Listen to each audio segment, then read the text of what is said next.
Alright, so now you've got Android Studio installed and set up, we're going to dive right in and create our first Android project.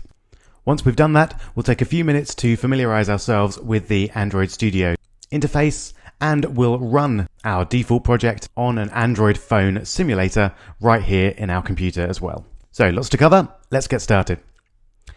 When you launch Android Studio, you'll see a menu much like this, which is pretty straightforward. We're going to be selecting the top option, Start a New Android Studio Project. So click that one, and then you'll see a page like this with just a few settings for your new project or app. So I'm going to call the application Demo App. I suggest you do the same. If you've not used Android Studio before, your company domain will probably be blank, or you may have a suggested one in there. So I've got robpercival.example.com here. It really doesn't matter too much what your company domain is at this point. I would recommend going for either your name or your company name, if you've got one, .com. And the only real importance of the company domain here is that the package name will be created from that company domain. So you can see it's created the package name as com.robpercival.demoapp. So it's just the company domain in reverse, and then the application name with any spaces or capitals or strange characters removed. The package name is used if you're submitting your app to Google Play. It's a unique way of referencing your app, so it has to be completely unique. But you can change it at any time, so if you do discover that someone else has already used a package name that you've created, you can change it later on. So don't worry too much about this. And then finally, we've got the project location. So you can see it's put the app for me in the default location, Android Studio Projects. I'm just going to leave it there, but if you want to change it, then you can put it in any folder you like just by clicking the three dots there. Okay, so far so good. Click Next. Now we have a fairly big decision to make, the minimum SDK that our app will support. Now you can see we've got all the various options right up to Android 7 there, and we can choose any one of those. But if you choose Android 7, then your app will only be able to be run on phones running Android 7, which is, as you can see, at the time of recording, not that many. You will, however, be able to use all specific features for Android 7. So my advice, while we're making basic projects, is to stick with the default, so API 15, Ice Cream Sandwich, which will run on 97.4% of devices, and will likely include the vast majority of features that you'll need for your app. So we'll choose this one by default, and we'll just switch to different versions of the API as and when we're using those specific features. Feel free to use a different version if you want though. Down here we can choose to support other Android platforms. We'll be looking at Wear later on, but we won't be looking at TV, Auto or Glass in this course. So let's click Next to continue. And now we're given the option to add an activity to our app. Now an activity on Android is essentially a screen. And you can see there are several different activities that we can add if we want to. So we've got a basic activity there with just a back button, a menu and a plus. And then we've got an empty activity, which is selected by default. And then some various other ones, which we'll be looking at later on in the course, which are all fairly self-explanatory. We'll start with the empty activity. So select that one and click Next. And then we can, if we want to, customize the name of that activity. But the default name, main activity, is one that you'll see over and over again when developing for Android. So we'll leave that as the default. Okay, finally, we've got through all of the settings. So just click Finish and it'll take a few moments, but Android will then create your project. And here we go. You'll be presented with a tip of the day. If you haven't already turned those off, feel free to leave those on. They're often quite useful, but I'll just switch that off and close that window. And this then is the main Android Studio window, and this is where we'll be working for the majority of this course.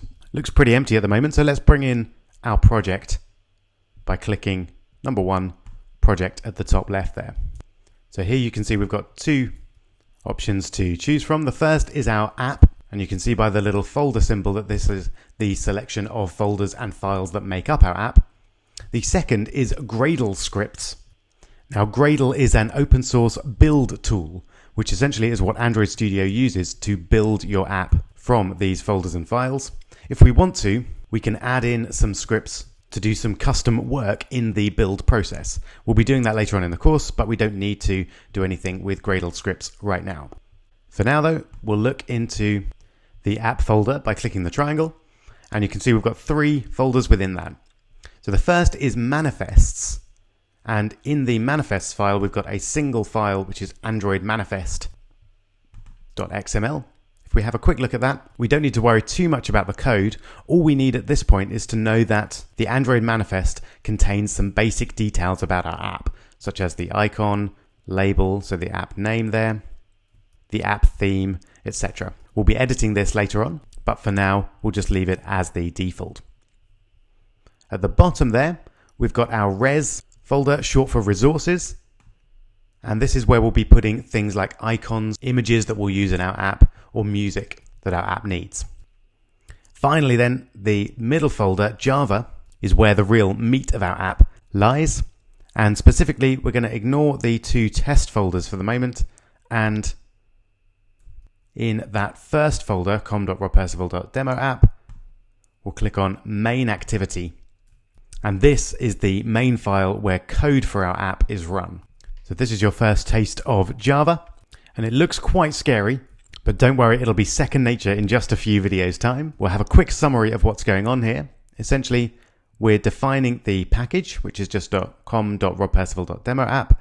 Then if we click on the 3 dots here, you can see we're importing 2 classes, or essentially bundles of code that will allow our app to work.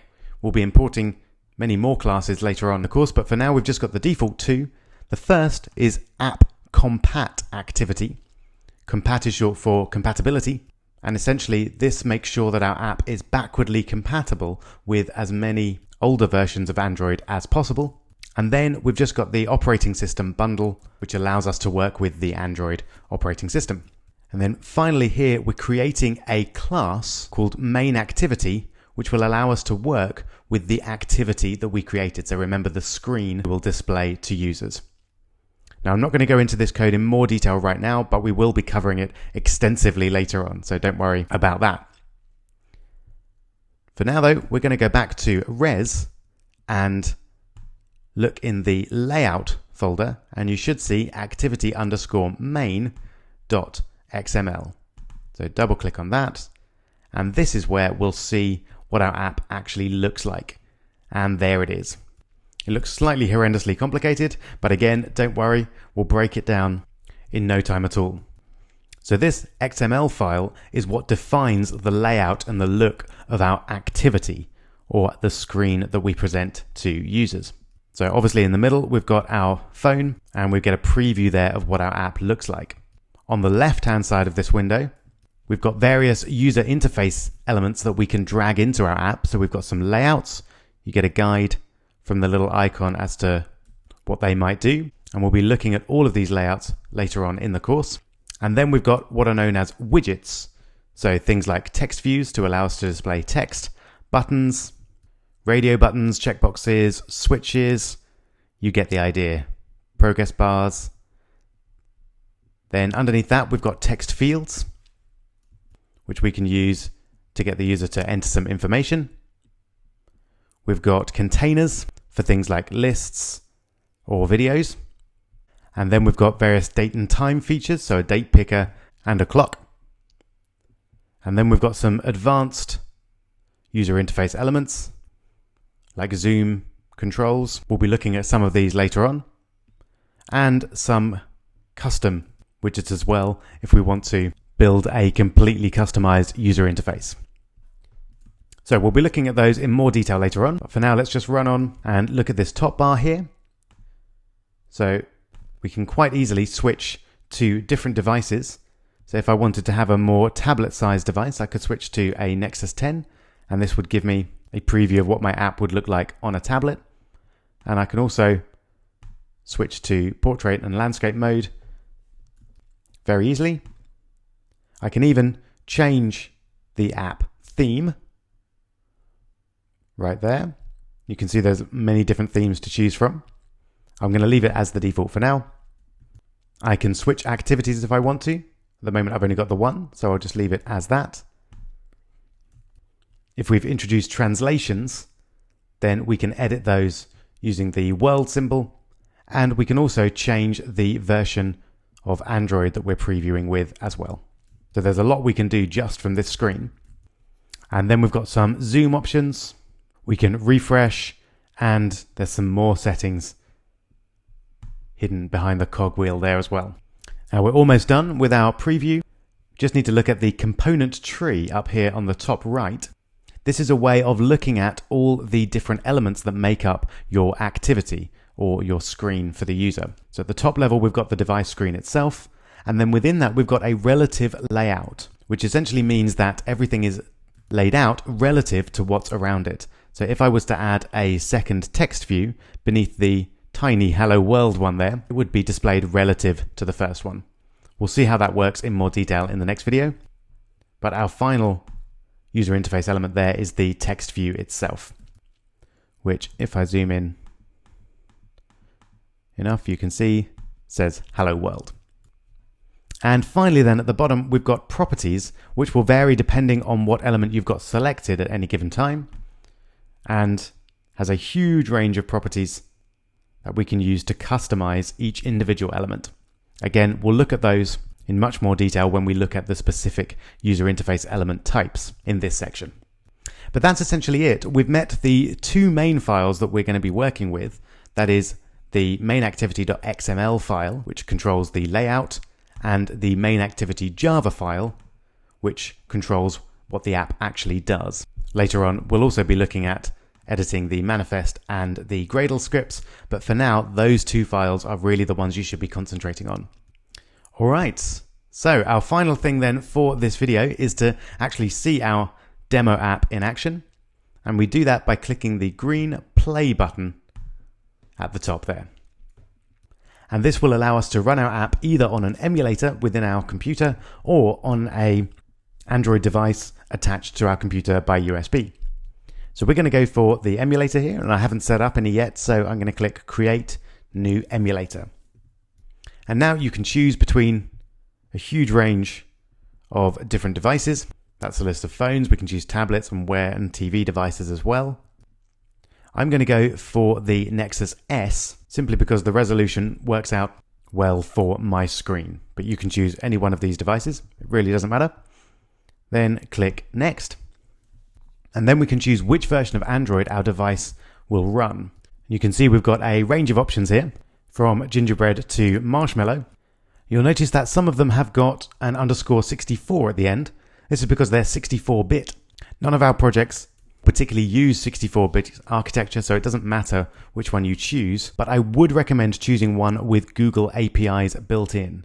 This will make things like integrating Google Maps and Google Play much more straightforward.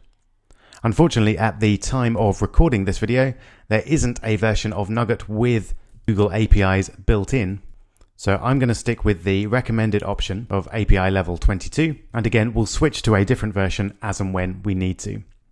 But you can choose whichever version you like. I would recommend one with Google APIs.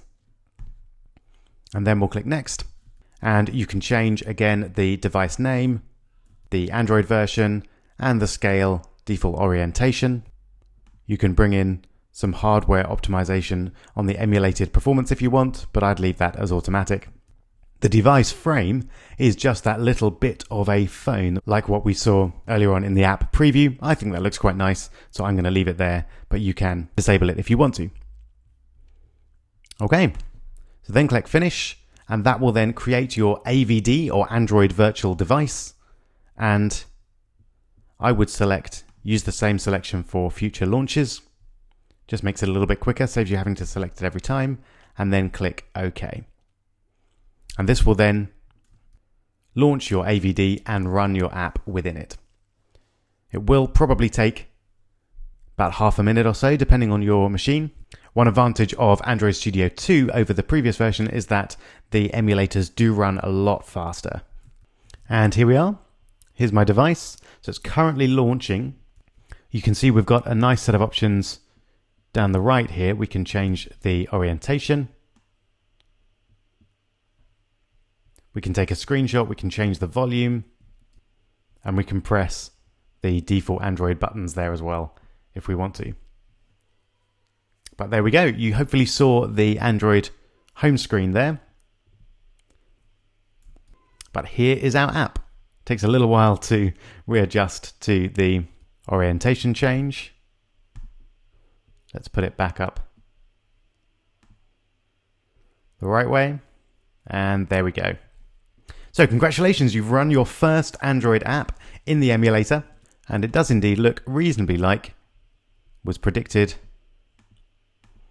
in the preview that we saw down there. One final thing to notice is that down at the bottom here, we've got loads and loads of logs or information about things that have happened with our app. This is a very useful area to be getting into when we start building apps and looking for errors or making sure that our apps are running as we think they are. But for now, really, it just tells us that our app is up and running.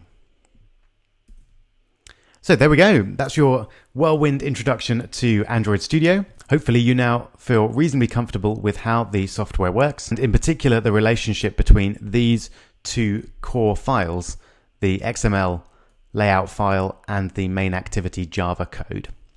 In the next few videos, we'll be focusing on the app layout, and we'll be adding some different widgets to our apps and then customizing them, starting with the text view in the next video.